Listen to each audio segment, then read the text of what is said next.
And now, for your listening pleasure, here's Polizzi and Rose, covering the week of media, marketing, and digital content news. This Old Marketing. Take it away, boys. Hello, my friends. This is Robert Rose, and welcome to episode number 317 of This Old Marketing for March 31st, 2022. And with me, as always, my good friend, my colleague, and, well, let's face it, a guy who hasn't been slapped by Will Smith, Mr. Joe Polizzi. I don't know what to say about all that. What do you have to say about all that? Yeah, I didn't know if you were going to go there, but you obviously did. Oh, of course I'm going there. Of course I'm going there. Absolutely I'm going there. There is actually an article that Kareem Abdul-Jabbar wrote that was my favorite about how horrible and disgusting that was that happened. And it's awful. I don't know the inner workings of all this, but what I couldn't understand was, how did they not take him away? He just committed assault. They tried to. That's what I learned afterwards. I didn't at the time. I'm like, what? What was it? You just wouldn't go? That was like when they tried. Apparently, to he take said, him. "No, I'm not leaving." Yeah, but he doesn't get a choice. If you just come up to somebody and slap them in the face, first of all, I mean, regardless of charges, if I do that, I'm getting forcibly removed. Is what's getting. Yeah, normal people. I'm getting forcibly removed. I just feel so disgusted. I'm so disgusted. The thing that disgusted me the most, Robert, was that his son, Jaden, tweeted, "This is how we," whatever he said, "This is how we do it. This is how we do." So his son's coming out and saying, "Yeah, you know what? We don't have to use words. We have to go up." What I was, of course, we're all, playing Monday morning quarterback here. But wouldn't it have been wonderful if it's the whole alopecia thing? Wouldn't it have been wonderful? Let's say he storms the stage, which he shouldn't have done anyways. Everybody gets made fun of. They're all, multimillionaires, and they know this is coming. Right. Two multimillionaires get in a fight. Yep. Yeah. So, but what if he went up and he's all upset, but instead of hitting Chris, he turns around and says, I just want to point out that how alopecia has affected my life and my family's life. And let me talk to you about this. And this is why I'm so emotional right now. And could have done a little PSA about it. Wouldn't that have been something? But no, instead of using words, I got to go up and hit somebody because I can't, somebody's using words against me, but I can't be an adult and use words against them. I have to hit them. Yeah. Well, he's clearly got something else going on in his life. And this was a trigger for whatever that is. And so, I hope he gets the help he needs. That's because, true. There might be some a mental disorder there. Absolutely. I always make the assumption, that people in life have troubles that you're not aware of. And, when something like this happens, it's like, he's clearly going through something. And because the fact is, he laughed at the joke. And then he looked at his wife, and she wasn't laughing, and that's when he got triggered. So whether he felt bad about that, by the fact that he laughed at the joke and that, he shouldn't have been laughing and then decided to feel guilty about it and take action, or because it's the buildup of a whole bunch of other stuff in his life, well, it kind of doesn't matter. But the end game is the same, which is, you got to deal with it, and you got to deal with that.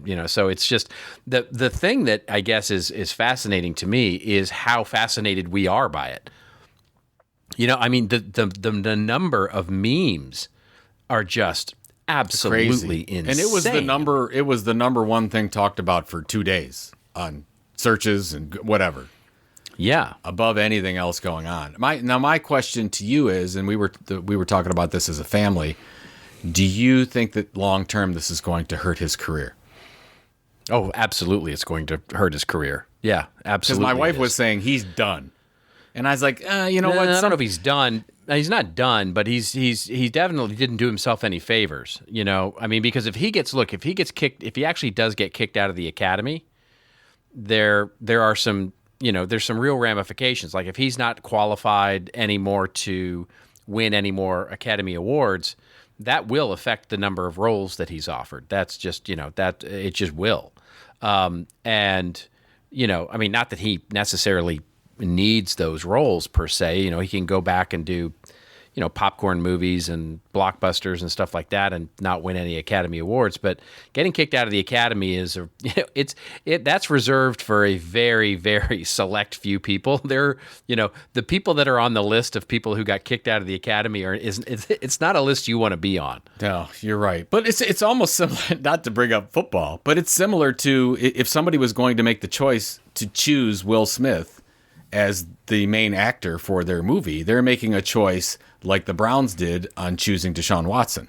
You're basically telling people what you stand for when you make that kind of decision. Yeah, I'm not sure it has that kind of legs. You don't think it's a Mel Gibson type of scenario? No, I don't think it's a Mel Gibson kind of thing. Who, by the way, is finally getting that. roles again because he's in that Father Stu right. coming out. Looks like a pretty good role for him. But yeah, that's what I thought. Yeah, this is if he was going to get blackballed, like Mel. So I don't see that being a thing with him. But I think this is something that the public will largely get over. Because it's not the kind of thing that affects an entire class of humanity, right? In other words, him hitting Chris Rock. Is the kind of thing where, it's an affront to a particular group or anything like that. It's just, he's a jerk, right? I mean, that's kind of it. It's kind of over at this point. Did you watch it live? I heard about it live, but I did not. I didn't see it live. You were probably traveling already, and that was.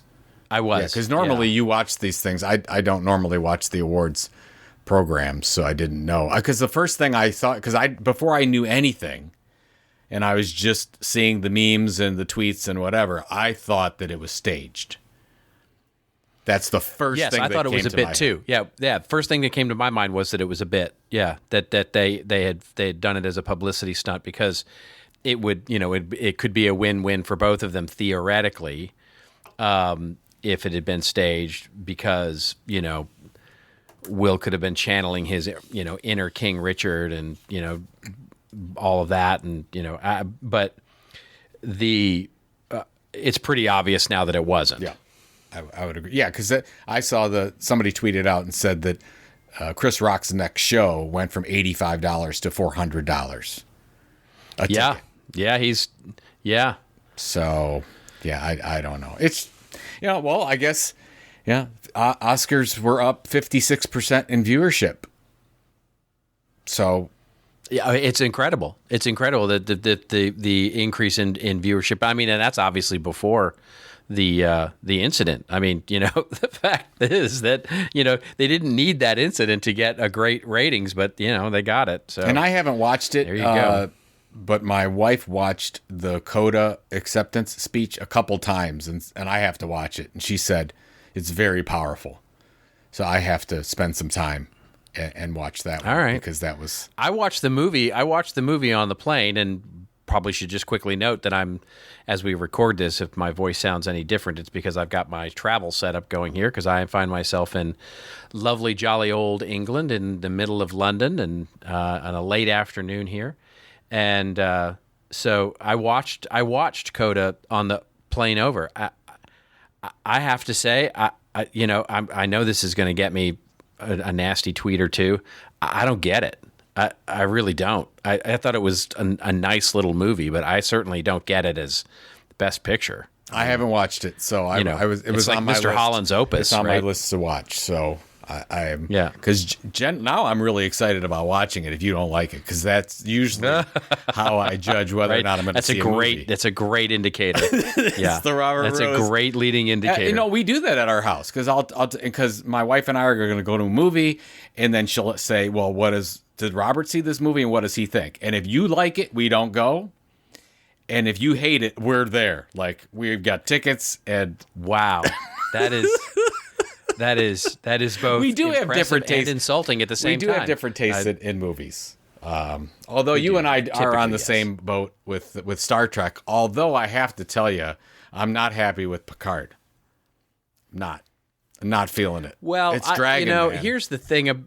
It is dragging a little bit. I don't deny that. I do believe that it is dragging a little bit. But I'll say this. They are clearly making an homage to Star Trek 4. The Voyage Home. There's so many fan service moments, even down to the fact, and I'm not spoiling anything for anybody who hasn't seen it, but there's a scene where two of them, are on a bus and there's a punk rock guy, playing loud music, and in Voyage Home it's the exact same scene.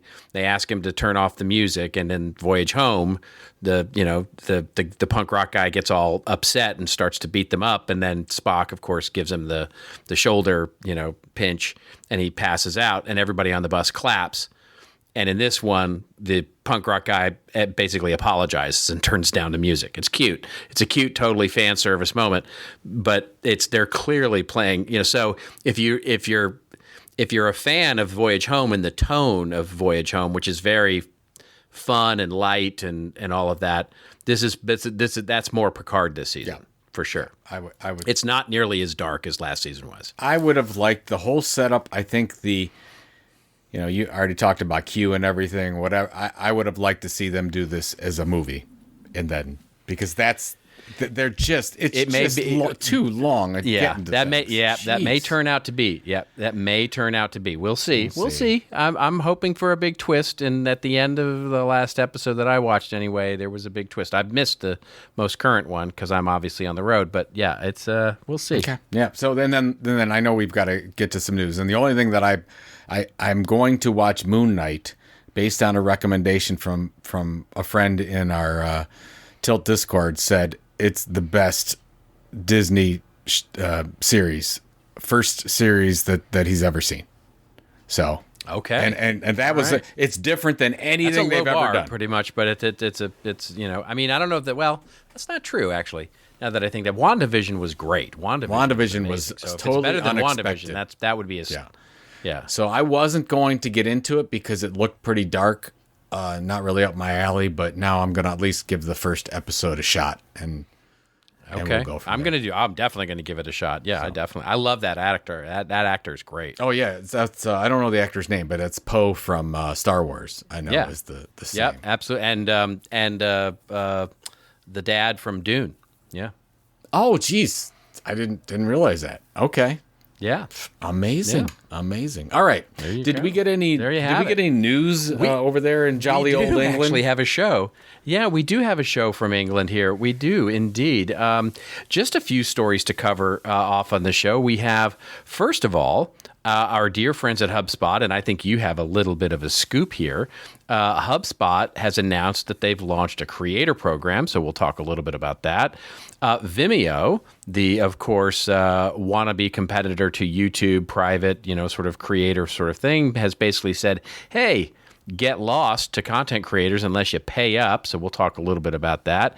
Then we'll talk about how Meta, our favorite new company here, formerly known as Facebook, has unveiled a Joe Pulizzi special with a bacon cheeseburger metaverse, which is just all sorts of fun. But then how the Bored Ape Yacht Club is sort of doing the opposite, right? Where they're actually bringing something into the real world. And then we'll sort of end with rants and raves, and I'm going to talk and rave a little bit about the Oscars again. And then I'm also going to congratulate the former CMO of Progressive, Joe Charney, and his new endeavor, and we'll talk a little bit about that. And you're going to talk about Substack, something on Substack. I got three quick raves. One's Web3 related, and the other two are about building a small audience and how that's being overlooked by a lot of people covering the space. And so we're going to talk about a couple of examples there. So very exciting. Very exciting show. Again, very exciting. Amazing job you've done putting together this cornucopia of content news. Just such a good job. And you were working all week, so I don't know how you did all this stuff. Amazing. I did it as I was drinking a glass of wine last night. And it shows. So if this sounds like a drunk show, then that is exactly what it kind of was. Isn't that all shows? I Okay. realized. Yeah. I realized at 10 o'clock last night that I had not put the show notes together yet, and I said, Joe's probably going to want those before we actually do this show. And I thought, No, I went to so sleep let's last do that. night, and I was like, well, I'm sure they'll be there in the morning when I arise. And there And they sure were. enough, they were. And there they were. Yeah. Yes, it was great. There they were in all of their drunken, misspelled luxury. All right, let's move on to our first story here, which of course does come to us courtesy of, well, there's a number of organizations talking about this, but what we'll link to is the Business Journal, and specifically the Boston Business Journal for some unknown, unrelated reason, right. other than the fact that HubSpot is actually located there. HubSpot, the wonderful sort of enterprise technology for inbound marketing, and I think they do everything but make you a sandwich these days. HubSpot launches Accelerator program for creators. The article opens up by saying Cambridge-based sales and marketing tech firm HubSpot, maybe that's the way to describe them, is launching an initiative to support content creators, starting with podcasts. Called HubSpot Creators, the Accelerator program announced its inaugural cohort on Wednesday. The 8 podcast makers who were selected will produce audio shows across entrepreneurship, marketing, and technology. The creators will receive dedicated resources and networks to grow their brands, including a monthly pay. Other benefits include marketing budget, operational support, and cross-promotion through HubSpot's existing podcast network. HubSpot did not share how much it is investing in the new program, although it sounds like it's a bucket worth of pucks. No, I'm kidding there. In the Accelerator, creators move through 4 standardized tiers across the network based on the performance of a podcast in terms of monthly downloads. Podcasts may be promoted in the next tier every quarter.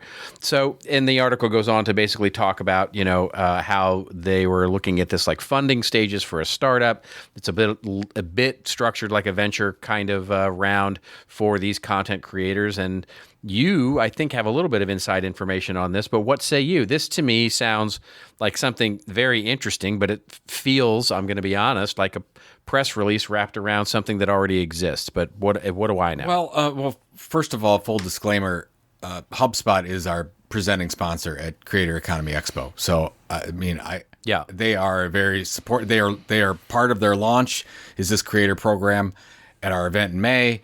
So I have very warm feelings toward them right now because they're helping us out.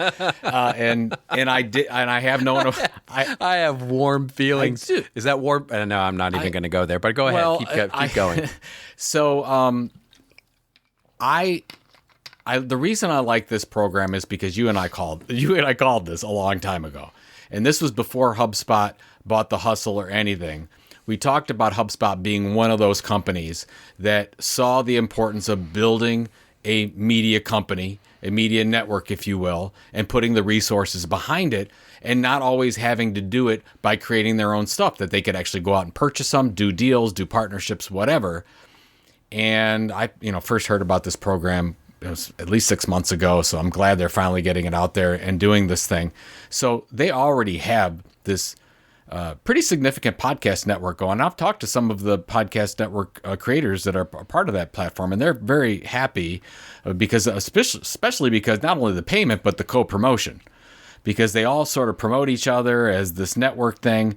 And I think that was, Robert, their beta test, and they saw that it worked, and then they're saying, okay, what now? And now I think what they're doing is they're not only going to go into the second version of this beyond beta and create more, increase the size of this podcast network, but they're going to launch new shows. They're doing contests around this. It's very exciting, some of the things that they're doing with current creators and creators that haven't done anything yet. So I think they're open to anything and giving somebody a chance, and I think their aspirations for this are large. And I guess the reason, HubSpot aside, this is an opportunity that every medium-sized or large company should be looking at. And I think this is probably going to be successful where they're looking at it. Look at Red Bull, right? Red Bull has Red Bull, the energy drink company, and Red Bull Media House.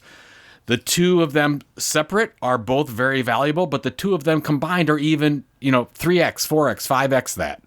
what they can do and take both of those out for a spin and combine them.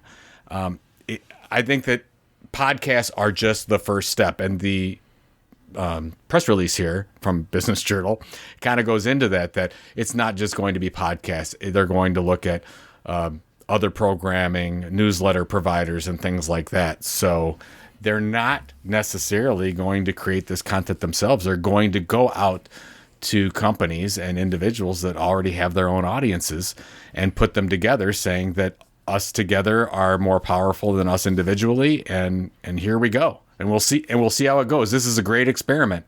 We don't know how this is going to go, but it could be in the next couple of years that they could have the largest media network, one of the largest media networks on the planet, because of this.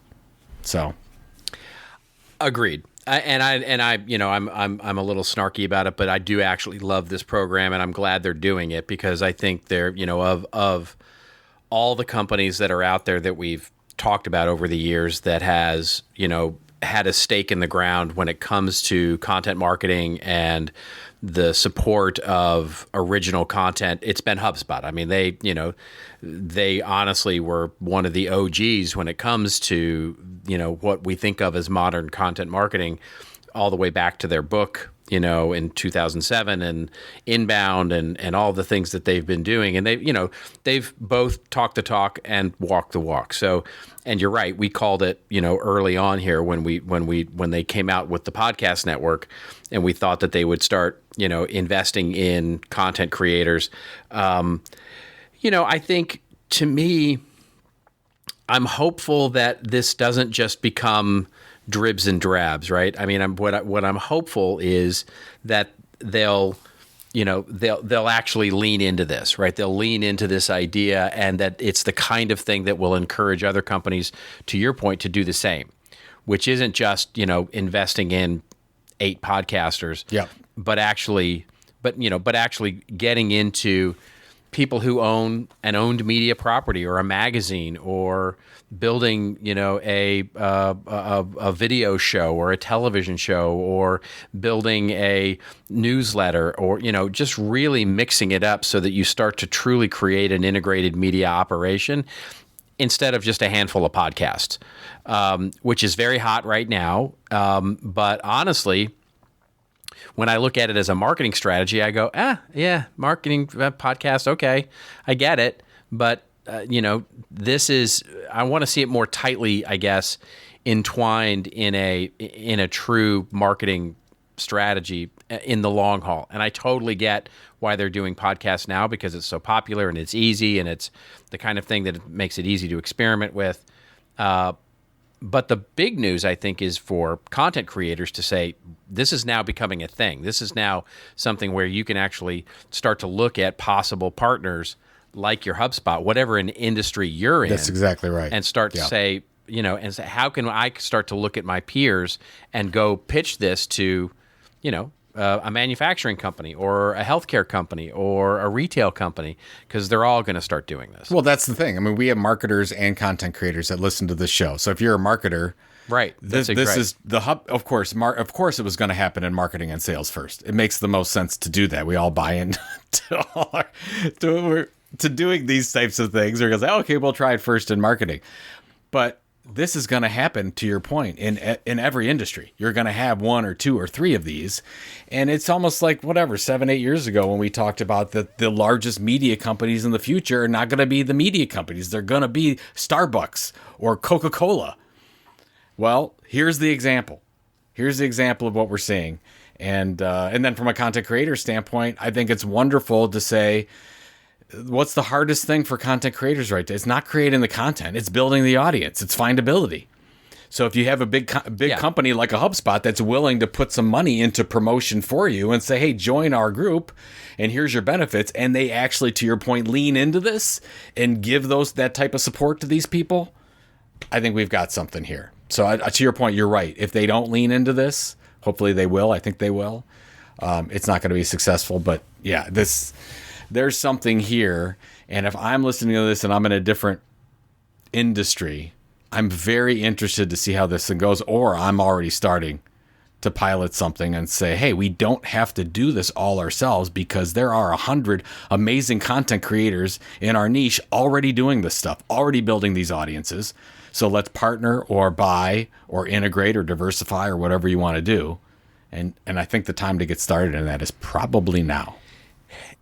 Yeah. And so one thing just to clarify that just on my position here of leaning into the marketing side of this, what I really mean by that, and I wrote a small piece on this for CMI in the news not too long ago, a couple of weeks ago, where I talked about this idea, which is if I'm the CMO of HubSpot, and I'm definitely not the CMO of HubSpot, but if I were, my biggest question about this kind of program would be, how is it helping us build our audience rather than helping content creators build theirs? And the primary goal of HubSpot here should be, yes, you're by default, you're helping these people, give them a platform and distribution, and you're funding their dreams of being a content creator and a lovely career that they want to build. But let's not forget the end goal here is not, they're not in the business of being altruistic and finding the next star and seeing them build an amazing audience and away they go. They're there to build their audience and their reach and their engagement with an audience that's willing and needs to buy software. So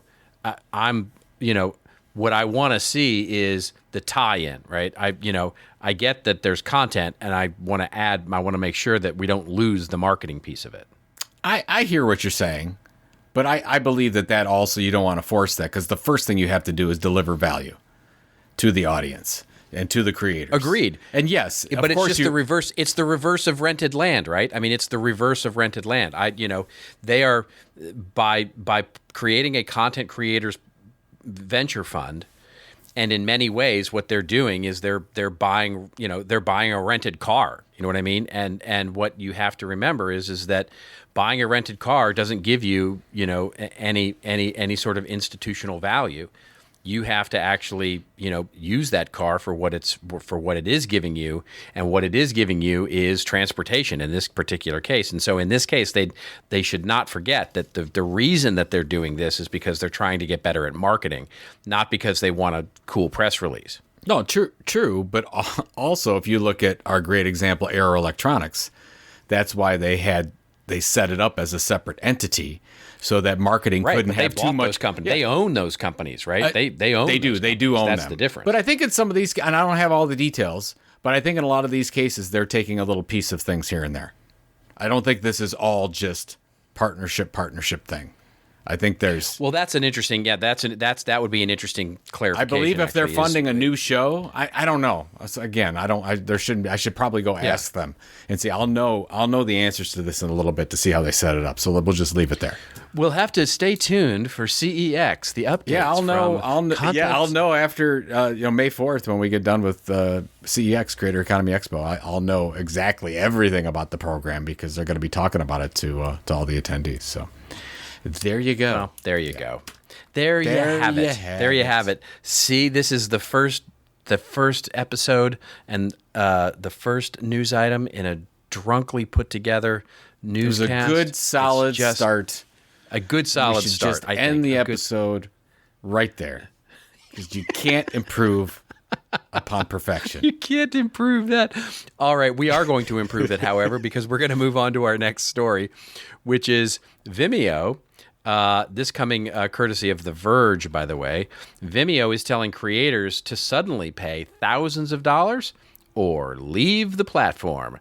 Popular Patreon creators are being hit with unexpected Vimeo price hikes as Vimeo shifts its corporate strategy. Lois van Barl, says the article in its opening, a digital artist based in the Netherlands, joined Vimeo 13 years ago as a student studying animation. It was still then an indie creator platform. When Van Barl started making subscriber-only Patreon content in 2020, Vimeo seemed like the best option for hosting her videos. Patreon itself didn't offer video hosting, and YouTube didn't have the same features to protect her work, like controlling where her videos could be embedded. I was already paying $200 a year, which I think is pretty expensive, Van Barl says, but I thought, well, it's a quality platform. I should be giving her a Dutch accent, but I don't do a Dutch accent. So anyway, she's uploaded 117 subscriber-only videos so far, and each one gets about 150 views on average. Her most viewed video has around 815 views. So the notice that Vimeo sent Van Barl on March 11th shocked her. Her bandwidth usage was within the top 1% of Vimeo users, the company said, and if she wanted to keep her hosting on the site, she'd need to upgrade to a custom plan. Her quoted price, $3,500 a year. She was given a week to upgrade her content, decreasing her bandwidth usage, or leave Vimeo. And the article goes on to talk about how Van Barl was quite alarmed at that price increase. Some people have been asked for $7,000 a year. All of these different kinds of things, price increases, basically talking about how Vimeo has made it difficult now for content creators to afford what it's doing.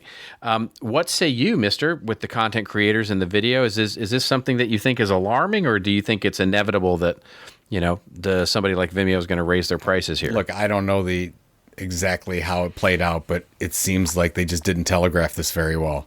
This is kind of standard practice. If your usage goes up to a certain level, you have to pay more. They just must have made a corporate decision and say, okay, this is the way it is. They didn't grandfather people in necessarily. They didn't communicate it well enough. I mean, if you're on a MailChimp or something like that, and you go from 10,000 subscribers to 50,000 subscribers, depending on whatever your usage is, you're going to be paying a lot more per year. A lot more than these numbers.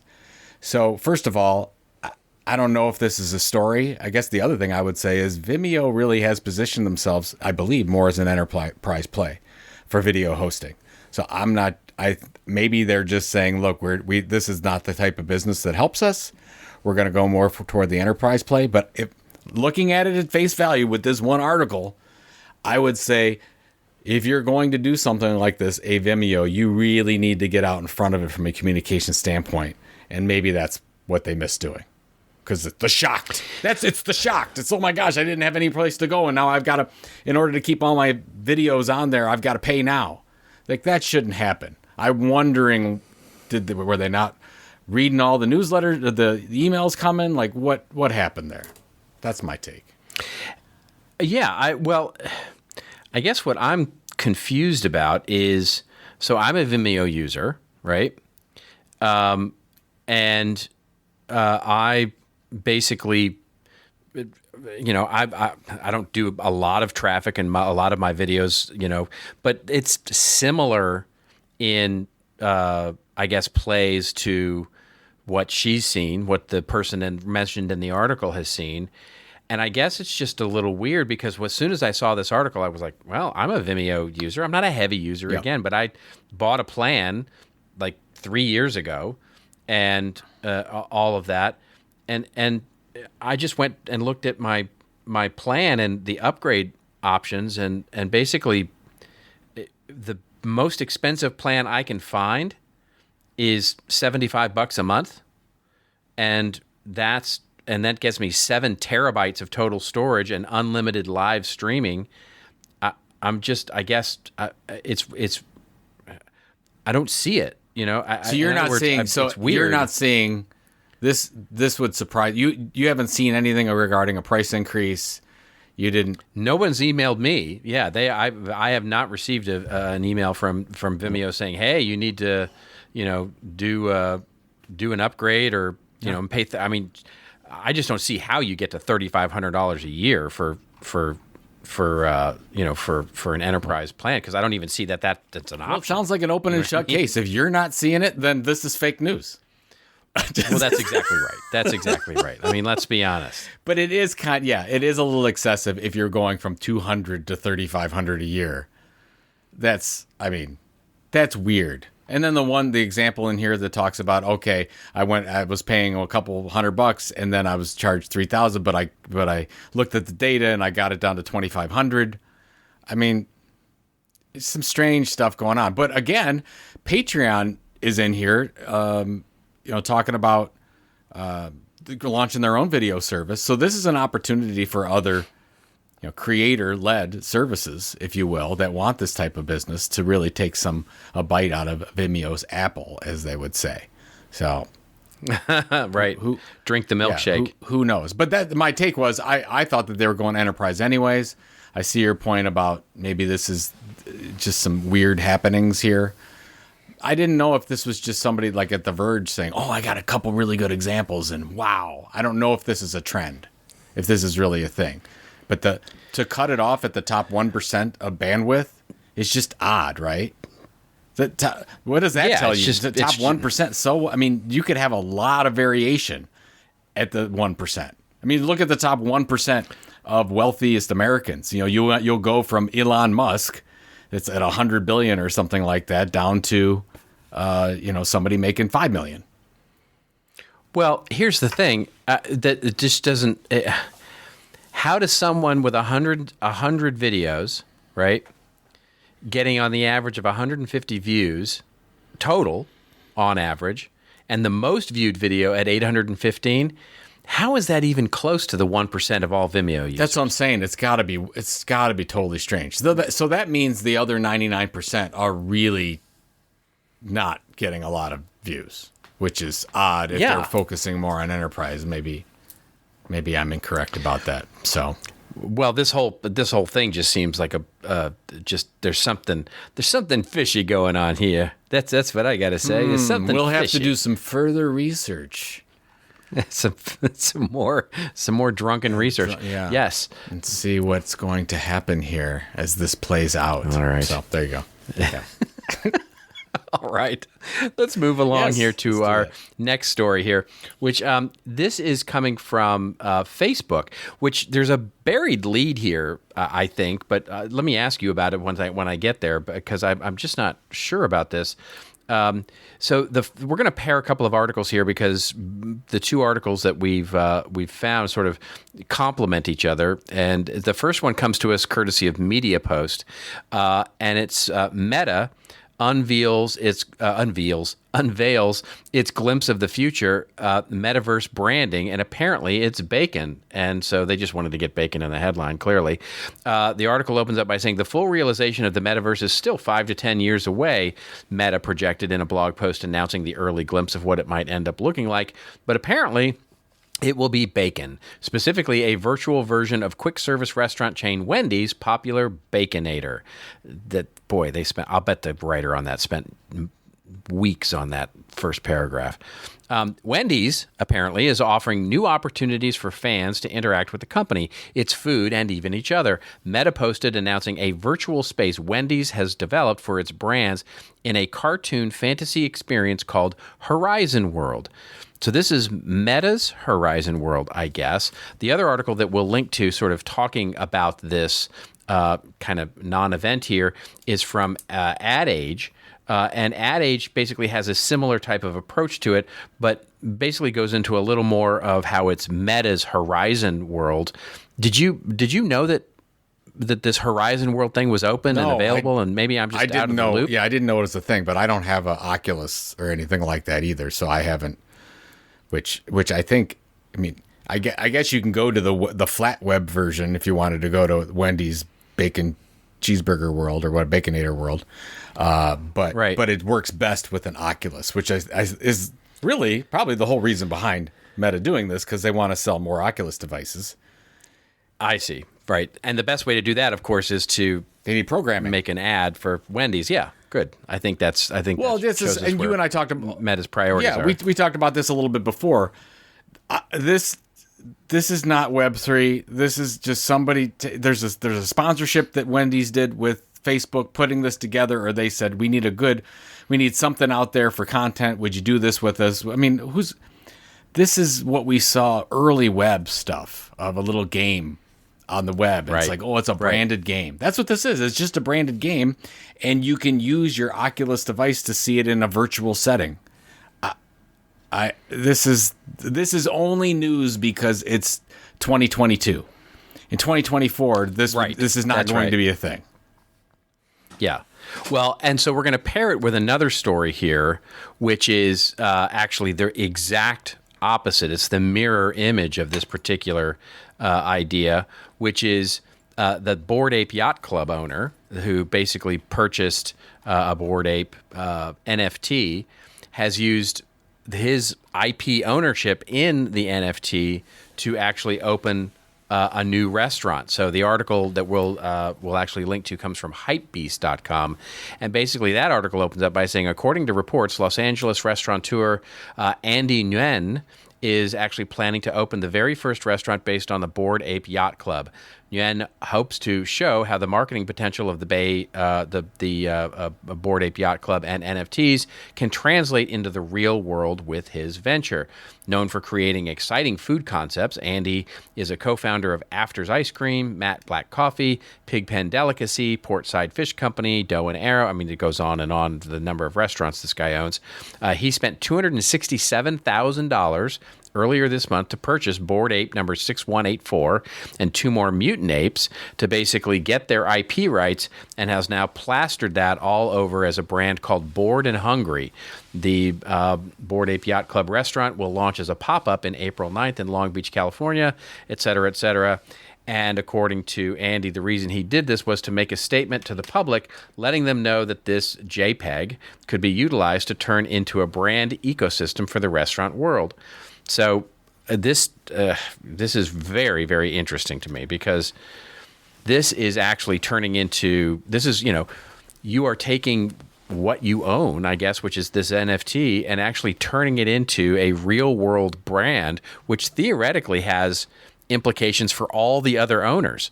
So as another owner, I may feel great about this, or I may feel awful about this. What say you? No, it's going to help everyone, because that's what a lot of people don't understand when you talk about right-click save on the JPEG. It's like, oh, I could just take the image. Well, the more people do that, the more it gets out into the world, and actually the more value, because you're just virally sharing this stuff. Everyone else gets value out of that too, that owns this thing, that can use these types of IP rights. So you could do this with beer, with coffee, with pop-up stores, with any products, whatever, because if you own this NFT for Bored Ape Yacht Club, you get the IP rights to use that. So, and you get the 10,000 other owners in that community, plus you add on the mutant apes and all the other subsidiary ones they have. I don't know how many owners they have, but it's a lot. So you've got this vivacious community already there, and then you've got the marketing value here. This is interesting, right? That this is not the this is totally decentralized. This is not the company doing this. It's not Yuga Labs that started this whole thing. This is just an individual owner that can take this, and that's why this is more Web3 than what we were talking about with Wendy's, for sure. Because this is truly, I have bought an NFT, and now I can do things with this because the smart contract tells me I can. So that's right, and he's basically theoretically making his one NFT in that collection more valuable, and theoretically, again, making the entire collection more valuable, because he's actually associating it with, let's hope, for all the owners' sake, right? I mean, I have to think all the owners of other Bored Apes are saying to themselves, good Lord, I hope this restaurant works, and I hope it's good, because if it's not, if people start to hate it and start to associate Bored Apes with bad food and bad quality and a bad brand, it hurts everybody. So it's sort of a double-edged sword, right? I mean, it's basically whoever can move the fastest here to start to create the brand perception over the fractionalized ownership of the thing that I have is sort of in the driver's seat. And you as a collector are either going, you're sort of, it's not unlike having stock in a company that you don't control the complete, direction of the company, because they can go any direction they want. Just think about it. It's so odd, though. This is just such a weird situation. I don't even know how to take it, but we covered Mr. Beast burger chain that he launched, whatever it was, a year ago, and how amazing that was. Exactly he built his audience on YouTube. He's launching all kinds of stuff. He launches the pop-up burger joints all over the place, whatever. Okay, say you're not a Mr. Beast. You could buy in at bought in for $260,000. It could have bought in for nothing. They were once selling for $200. Could have bought in at nothing and get the branding equivalent to what a Mr. Beast is doing, because Bored Ape Yacht Club is the most well-known, most expensive, if you will, or most valuable NFT collection in the world. It's just so strange, and anyone can do this if you have that rights to do it. Right. That's exactly right. That the fact that you've got that. Well, and so for example, if I'm not mistaken, you're an owner of a crypto dad. And if I'm not mistaken, that a crypto dads give you the same kind of IP rights to the NFT. Things. People you can launch beer and coffee and T-shirts and all kinds of things. Yes. So you could literally create a crypto dad beer tomorrow with the image of mine. Yeah, with the image of mine on there. Yep. Absolutely could. Yes. Yeah, and all of that goes strictly to you. There's no sharing. That doesn't get shared with everybody else. That is all you. And the only thing that you own that is shared is the intellectual property of the concept, of the other crypto dads. So another crypto dad could do the exact same thing and launch his crypto dad beer. And so, it's basically a race to see who can launch the brand the fastest. And if you don't like beer and you own a crypto dad, you're kind of going, oh, that's a real bummer. I wish they hadn't done that, but they did. But it's done. They say, oh, I like coffee, so I launched coffee brand. I mean, but the other it goes the other way too, because they were talking about this in the Crypto Dads Discord. They're trying to get a series. They were working with like somebody on Netflix or something to do a series, and they said if they do a series, they would select some of the Crypto Dads to be stars in that, and they would have to reach out to the owners of those to do a licensing deal with each one of those first, before they can't just do it themselves. They have to own them. I thought that was interesting, right? Yeah. So they're like, hey, do that. I hope mine's chosen because then I'll get a licensing fee from being in those shows. So crazy. Right. Oh. Yeah, it's a very interesting thing to watch for sure. And I'm going to watch this with, because we had our discussion last week about the Bay, I keep wanting to call it a Bay Area, but it's just because I see the acronym for Bored Apes. So it's BAYC. Bored Apes Yacht Club. Yeah, BAYC just always makes me want to say Bay Area, but it's not. It's Bored Ape Yacht Club, and the value that it can create. And sure enough, here we go. A week later, somebody's doing exactly that, right? And and the fact that he's going to do a pop-up means, and is perfect, right? Because he's not investing in the entire thing. He's sort of taking advantage of the, how popular the brand is right now, and what you could theoretically do is if this took off, for example, he could build the infrastructure for his hamburger joint. And today it's Bored Ape Yacht Club, burgers, as he said, whatever it is, bored and hungry. And then tomorrow the name changes to Crypto Dad Burgers. And then the day after that, basically take advantage of whatever the most popular brands are in NFTs at any given moment, buy an NFT and stick it on your products. And basically, create private label brands for why isn't clothing. Why isn't something like Pez dispensers? Or you could do if you're Pez, you should be buying 6 of these things, and then you launch your Bored Ape Yacht Club Pez dispensers, right? That's right. That's right. Lipstick and shampoo exactly right. And all goes down the line. If you're a bigger brand, you should be looking at this as a possibility of licensing that you just have to pay for once, which is cheap. Yeah. So, yeah. Anyway. And especially because you can wait till it becomes, you sort of have to either make bets on things that you think will become famous, or you sort of pay the premium for a brand that has already become famous. And, it becomes an instant recognizable brand. Yeah. Like Visa owns a CryptoPunk. They could come out with, they've changed their licensing recently since Yuga Labs purchased them, so I think you get full IP rights to those too. They could create their own Visa card. Oh, I'm sure. Yeah, and push it to all CryptoPunks exactly owners. Yeah, I mean, it's just crazy the amounts of things that you could do. But talking about it, the thing that I can't get past is, as a creator, as a media company, you have to build these things, and it takes time, and you have few hits, and then you get them, and then you can license those things. Or now you just can buy into it as an NFT and then leverage that with current products you have. It's just, oh my God, who knows where it's going to go? It is a very, very, very interesting time. All right, let's move on to rants and raves. Let's do that. We've got a couple of little rants or a couple of little raves that Joe and I are thinking about that makes us feel like we just got slapped in the face by Will Smith, or that we're, I don't know where I'm going with You that. should just stop right there. That's enough. That's enough. Yeah.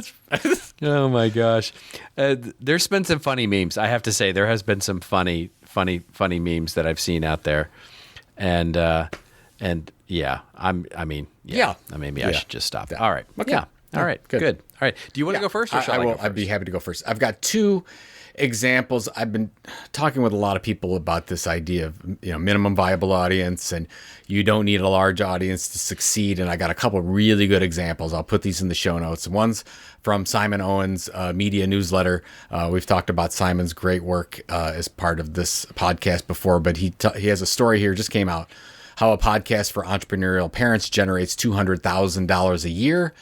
And what I love about this is Sarah Peck in May was generating only around 2,000 downloads per episode, and its newsletter was even smaller. And despite those low numbers, she was on track to generate $200,000 in revenue for that year. And it goes through the whole thing, and, and it's like a small user group of incubator of, so it's a high priced ticket, but you only need a few people to buy into that. And she's done really well, and so I just love that idea of you can create these very intricate, high experience pieces of revenue, if you will, that don't need 1,000 people or 10,000 people or 100,000 people to sign up to them. It just needs a few. So it really does go back to Kevin Kelly's 1,000 True Fans, or what Legion calls 100 True Fans. So I've got that one. And then a shout out, same thing, same path. Shout out to our friend Jay Acunzo, launched a program, and we'll put this in the show notes, called Elevate. And he's doing a small cohort program. I think it's only 8. He's looking for like 8 B2B marketers to go through like an accountability series. So it's a little bit high price, but it's the same type of thing. So if you wanted to work on this with a small group of people, you can get involved in that. I think his next group starts on April 11th. If you're interested in something like that, you can go ahead and check the show notes. We'll put it in there. But I love this idea of, we don't have to create products that we charge a little bit to and have to sell a ton of them. We could create something really amazing and just focus on a couple people to do it. So that's the one. And then I wanted to put this in the show notes because you and I have been talking about Web3 and going back and forth on all this stuff. And there was a article that Mark Builds It as his name in our Tilt Discord group. This article is from Rex Woodbury. It's called "Most People Won't Even Know Web3 Exists." And you and I have been talking about this. It's the idea that Web3 is a back-end revolution. And I like this if you don't understand what's going on with Web3. He basically talks about smart contracts are used in vending machines. We don't know how these things happen, but you just push what you want and a whole bunch of math happens and you put in the money and you get that out. And he said that's what Web3 is going to be like. We won't even know it happens, but it's going to be happening all over the place. So it really goes through about all these myths, if you will, that you don't need to understand this. Web3 wallets are just wallets, and public keys are just like a padlock. And he goes through an easy way to understand them. So if you're having trouble really understanding Web3 and how to make it simplified, I thought this was a really good article. So I'll go ahead and put this in the show notes. That's good stuff. Yeah. I mean, it's funny to me how many of the technologies from early Web 1.0 are still with us. It's like, the whole idea of domains, for example. Right, where I can remember back in the day, whether it was 2002, 2003, people would predict, similar predictions were made, right? And by the way, similar predictions came true. In other words, some of the things that we so often associated with being complex and technical and was hard to understand about Web 1.0, like web hosting and how did that all work, and how does it work that search engines and all those kinds of things, and HTML and all that. Most of that sort of went away over the course of many years, and you have now complete no code platforms where you can design a website basically by clicking and dragging some photos around, right? I mean, it's that kind of thing. But other things like domains, for example, were all long predicted to go away. Like, there will be no more domains. You'll just type in, Walmart into your browser and away you go, right? And it's interesting how some of those things have stuck around, right? That you still kind of need to know what things like HTTP and, those kinds of things are still like you still see the inner workings of. Yeah. It's kind of weird. It's just weird about which things stick around and which ones don't.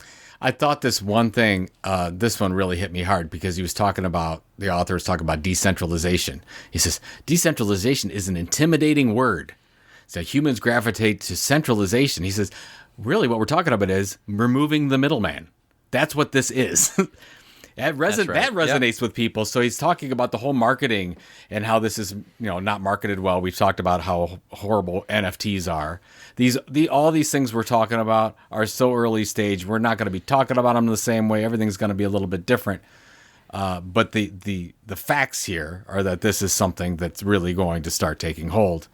And don't get caught up in some of the nomenclature, if you will. So there you go. I think that's exactly. So what do you got for your rave rant commentary? I got two very, very quick things. The first is that I just wanted to make a note, sort of for history. We'll link to a lengthy article from the Associated Press on the Oscars. Any long-term fan or listener of this show will have heard us talk about and heard me talk about just about every year on the Oscars about how they've evolved and how the media business has evolved as a function of that.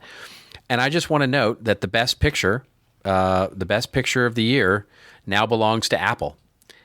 Like if you had told us, 10 years ago that best picture at the Oscars will go to a tech company called Apple, you would have been like, "Are you? That's insane." We wouldn't have. That's absolutely insane. We were talking about that. We wouldn't have necessarily, but it would have, the general public would have that don't drink. Yeah. Okay, I get you. Okay. That Amazon was nominated, and that Apple was nominated, and these are traditionally not media companies that have now started to win Best Picture awards from the Academy Awards, and also the way the disruption that streaming has truly provided here. Jessica Chastain won for Best Actress for The Eyes of Tammy Faye, which is a very it's a fine streaming movie if you're bored one night, right?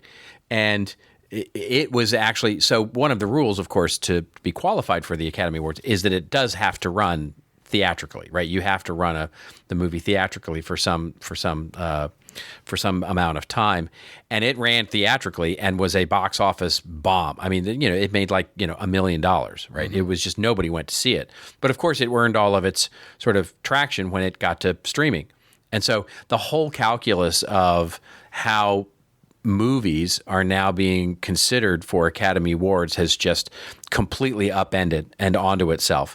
And, so here's the prediction for the next 10 years is that when are we going to see a company like Salesforce or HubSpot or GE win an Academy Award for a movie, for Best Documentary or for Best, television series, for a Golden Globe or something like that? I think those days are coming very, very quickly. No, totally agree. Absolutely. Yep. And the second thing is I just want to give a shout out to he probably won't even remember me, to be honest with you.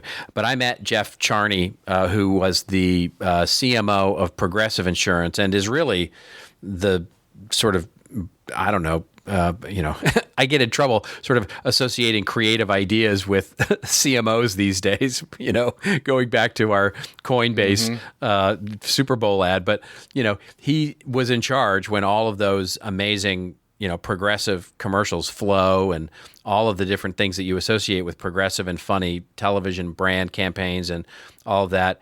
He was the guy around, and he's always been a huge fan of content, spoke at Content Marketing World.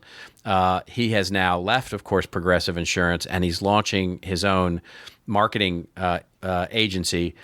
I'm not even going to try and pronounce it. It's MKHSTRY. What is it? Mekstry? Mekstry. It's like that it's like the evil guy in Superman, like Mr. Mixtaplex or whatever, right? It's I don't know what it is. So I don't love the name, Jeff, but I do love what you're doing, and I want to congratulate him because he's nuts in a good way, and I just think it's great that he's out there launching something independent, and it should be really cool. And he's getting into the creator economy and Web3 and all sorts of things. So I expect big things, and I just wanted to give his new agency a shout out there. So, yeah, I have to call on him because it says it is a virtual collective of creatives, but headquartered in Cleveland, Ohio. Yeah, exactly. I'm like, he's sticking around in Cleveland. Yeah, it's like I'm right here. Yeah, it's like you call me and talk to me about the name first, man. That's right, Mr. Mixtaplex. We like vowels. Nothing wrong with vowels. Right. We like vowels in Cleveland. You do like your vowels in Cleveland. There's E's. You and do A's. like the vowels in Cleveland. Yeah, that's right. A couple E's and A's in that name, and I can pronounce it. No, congratulations, Jeff. That's right. Cool guy. We both met him. He spoke at Content Marketing really World, cool guy. He was on the cover of Chief Content Officer magazine, and that was a great cover. And tattooed all up. I love him. Great guy. Yeah. So. Yeah. Not the guy that you would expect to be the CMO of an insurance company, but one of the reasons probably why he was successful. He was so different than anybody else coming out of there. So there you go. Yeah, that's very true. That's very true. All right. Well, I'm going home from London on Saturday. I got tomorrow off and going to hang out with my wife, and we're going to have a good time. Awesome. Excellent. Yeah. How about you? Well, tomorrow is end of last chance pricing for CEX, Creator Economy Expo. People are probably getting sick of me pushing this thing, but I'm going to push it. So I expect all This Old Marketing listeners to be there. I'm sorry. I do. Do you? Yeah, my expectations are high. Yes. Yeah. What do I have? I have all kinds of coupon codes. Use Pulizzi, Pulizzi. You get yourself a nice discount. I want to see you there. If we get enough of them, if we get enough This Old Marketing listeners, we can get together with them and meet them in person, Robert. Would we want to do that? That's true. That's true. Yeah. Do we? Do they want to meet us? I don't know that they would want to do that. I don't know that. Yeah, I don't know that they would want to do that. Robert and I are going to be there together, and we're going to be talking. We are, and we love to talk with all of you. And you can tell us what we shouldn't be talking about in our opening bits. At our opening bits. Our opening bits. Would we call them bits? I would call them bits. Would we call them bits? I would call it because you basically throw out something that I react to. Yeah. Because I don't ever know what you're talking about, what you're going to say. I see. And then I react to it, and then 10 minutes commences on tomfoolery. On the bits. On the kibbles and the bits. Anyways, you have a safe travel home. Thank you very much. And, Thank you very much. All right, folks, that is it. We're going to sign off and get out of here so that I can get back across the pond. In the meantime, while I'm flying back, if you want to get all the wonderful goodness of this podcast show notes or dive into any of the other 316 episodes, which just seems amazing to me that we have that many, just head on over to our website, won't you? thisoldmarketing.site. Remember the Twitter questions, hashtag us up. Story ideas, we love that. Hashtag us up at thisoldmarketing on the Twitter. And until we meet again next week, remember, folks, it is your story to tell. Tell it well. See you next week on This Old Marketing.